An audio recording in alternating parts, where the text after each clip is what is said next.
گھر میں لڑائیاں کیوں بڑھ جاتی ہیں؟ شیطان گھر میں کب داخل ہوتا ہے؟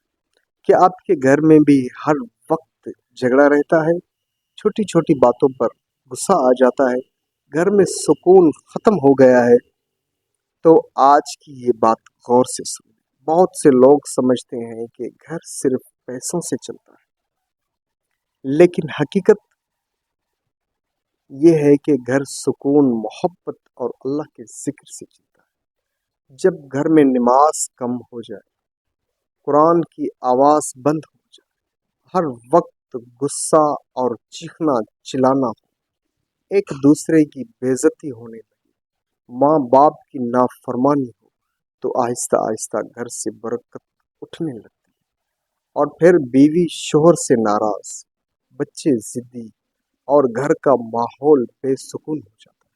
اگر آپ چاہتے ہیں گھر میں سکون آ جائے تو روزانہ سورۃ البقرہ کی تلاوت کریں، آیت الکرسی ہر نماز کے بعد پڑھیں، سورۃ الفلق اور سورۃ الناس 11 مرتبہ پڑھیں، اور سب سے اہم، ایک دوسرے سے نرم لہجے میں بات کریں۔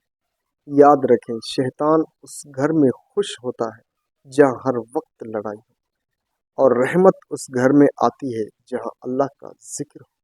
اگر آپ چاہتے ہیں کہ آپ کے گھر میں سکون، محبت اور برکت آ جائے تو آج سے اپنے گھر کا ماحول بدلیں۔